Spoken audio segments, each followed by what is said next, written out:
두 번째는 이 상대에게 충언을 하는 것, 즉 상사에게 하는 것 중에 제일 중요한 것이 있습니다. 소리라고 했거든요. 역경에서 소리하면 또 끝까지 정하여도 기랄 것이다. 힐 소자에 밟을 리자, 즉 이 소박하게 호랑이 꼬리를 벌른다, 이런 말인데, 다른 말로 하면 사심 없고 정직하고 천진스럽고, 한마디로 얘기해 아무 욕심 없이 올바른 이야기를 주문하는 것을 말한다. 과연 그게 참 어려운 일이죠. 그게 참 어렵습니다. 아주 올바르게, 내가 아무 사심 없이 위에 설명을 하는 것. 지금 현 정치권에서도 국회의원들이 별로 인기를 못 얻는 것이 뭐냐면, 어떤 요새 지금 국정감사기간인데 어찌하여 한 건 해가지고 이름을 떨치려고 하니까 그게 안 되는 겁니다. 예를 들어서 여당에서 야당의 어떤 잘못된 점을 지적한다 하더라도 그게 정말 소박하고 정직하고 바르고 아무 사심 없이 올바르게 국민들을 위하는 길만, 자기의 성공과 출세하고 아무 관계없이 해주는 그런 일을 해야 하거든요. 그런데 하는 일이 그걸 평생 다 숨기고 있다가 국정감사기간에는 모든 언론들이 그 속에 집중을 하니까 그 속에 가서 무슨 큰 어떤 공이라도 세울 듯이 소리를 지르니까 결국은 봐서 그 일이 올바르다 하더라도 평가는 아주 이상하게 받게 되는 것입니다. 뿐만 아니죠. 우리 세상살이에 있어, 조직 생활에 있어서도 윗사람에게 윗사람이 다 알 리가 없어요. 사실은 위에서 보면 잘 안 보여요. 아랫사람이 윗사람을 볼 때는 그 사람이 잘못하는 게 잘 보인다고요.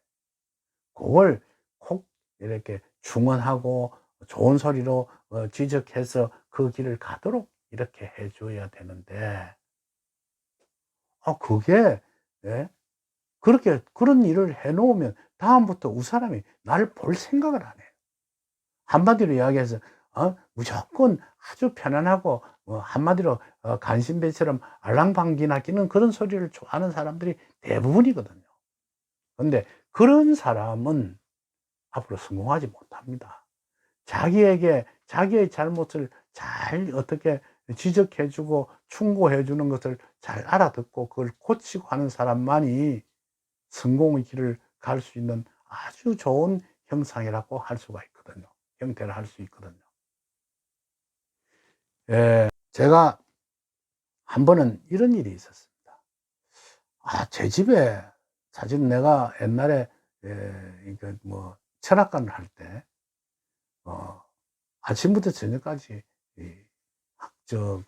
손님들을 줄을 세우고 그랬습니다. 근데 내 이웃에 아는 그 애 하나가, 선생님, 내 그 좀 가르쳐 주이소, 이러면서 날마다 와. 내가 아무리 봐도 그 친구는 이 재질이 없는데 날마다 쪼르기에 내가 아주 뭐라 했어요. 내가 자네 형제도 아니고 내가 자네한테 뭐 아무 그런 것도 아닌데 날마다 와서 이런 짓을 하는 게 무슨 짓이냐 하면서 그 애들 기분 나쁘게 굉장히 뭐라 해서 보냈습니다. 그리고 난 뒤에 그 친구가 돌아다니면서 내 욕을 엄청 하고 다니는 모습을 봤어. 세상살이에 있어서는요, 이 우리가 말과 말의 한마디의 말도 조심해야 합니다.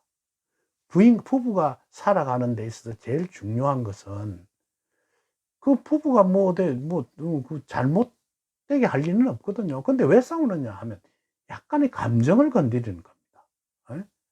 당신 요새 하고 당신은 꼴이 그게 뭐예요? 늙어가면서, 뭐 하면서 아주, 늙어가는 것도 서러운데, 꼴상사납게, 주름살을 엄청 펴가면서 해닥거리고 다니면 되겠어. 남편이 그렇게 이야기해 보시죠. 그날 저녁부터 아주, 그게 쌓이면 뒤에 결국 이혼합니다. 그러니까 한마디로 이야기해서 이 세상을 살면서 내와 가깝고 친한 사람일수록 절대로 감정을 건드려서는 안 됩니다. 우리의 몸에는요, 감성과 이성과 지성이라는 삼박자가 있습니다. 지성이라는 것은 뒤에 우리가 살아가면서 경험하고 공부하고 또 느끼고 해서 몸에 쌓이는 것을 말하고, 감성이라는 것은 내 천부적인 감각적인 성품을 말하거든요. 이성이라는 것은 그걸 갖다가 몸속에 다 소화시켜서 아주 이성적인 어떤 행동을 하는 걸 뜻합니다. 그런데 우리가 제일 행복을 느끼는 건 이 감성입니다. 감성이 풍부해야 노래도 잘 부르고 잘 놀고 잘 웃고 이런 것이거든요. 근데 그게 심하면 아주 문제가 일어납니다. 감성이 심하면 금방 웃다가 금방 울면 그 사람이 정신없는 사람 아니겠어요. 근데 그게 어느 정도 평행선을 잘 이루어가면서 감성을 아름답게 꾸며 나가는 사람을 정말 아름다운 사람, 세상을 아주 멋있게 사는 사람, 그다음에 아주 뭐랄까 행복한 사람을 만들어내는 기운이 그 감성 속에 있습니다. 그 역경을 읽을 때도 절대 이성적으로, 제일 처음에 이성적인 공부를 해야 합니다. 그런데 뒤에는 자기의 감성을 잘 그 글 속에서 품어내서 자기의 것으로 만들어질 때 그 속에서 앞날을 예측하고 나의 길을 밝혀주는 것이거든요. 그래서 세상을 살아가는 데 있어서 제일 중요한 것은 어떠한 일이 있더라도 그 이야기가, 대부분 우리가 무슨 이야기를 하는데 상대를 금방 앞에서 지적은 못해도 다른 사람 이야기를 해서 지적하는 경우가 많습니다. 예를 들어 뒷집 순자가 무슨 짓을 했는데 뭐 이런 소리도 하고, 그 이야기거리거든요. 그 이야기거리를 하는 것까지는 좋은데 그 말이 우리가 흔히들 말하는 용렬스러운 짓은 그 속에 포함되어서는 안 됩니다. 용심이 질질 흐르는 그런 이야기를 하면서 상대를 폄훼하지 말고 그 속에는 아주 소박하고 정직하고 바르고 아주 깨끗한 모양새를 갖춘 그런 언행을 가지고 살아야만이 행복을 느낄 수가 있습니다. 여러분들이 부부 생활을 할 때도 부부 간에는 절대 그 감정을 건드려서는 안 됩니다. 그 감정을 건드리는 건 상대가 가지고 있는 약점이 있거든요. 그 음식을 잘 못하는 부인이 있습니다. 그러면 그 음식을 잘못하면 어쩔 수 없는 일 아니겠어요. 그걸 어떻게 해서 조금 낫게끔 해줄 수 있는 방법을 그 사람의 감정을 건드리지 않는 범주에서 발전하도록 만들어 가야 하는 것입니다. 근데 그걸 갖다가 아주 어디서 이 음식을 이 모양을 해가 다니요 뭐 이런 식으로 뭐 하면 하루 종일 기분 나쁜 거예요.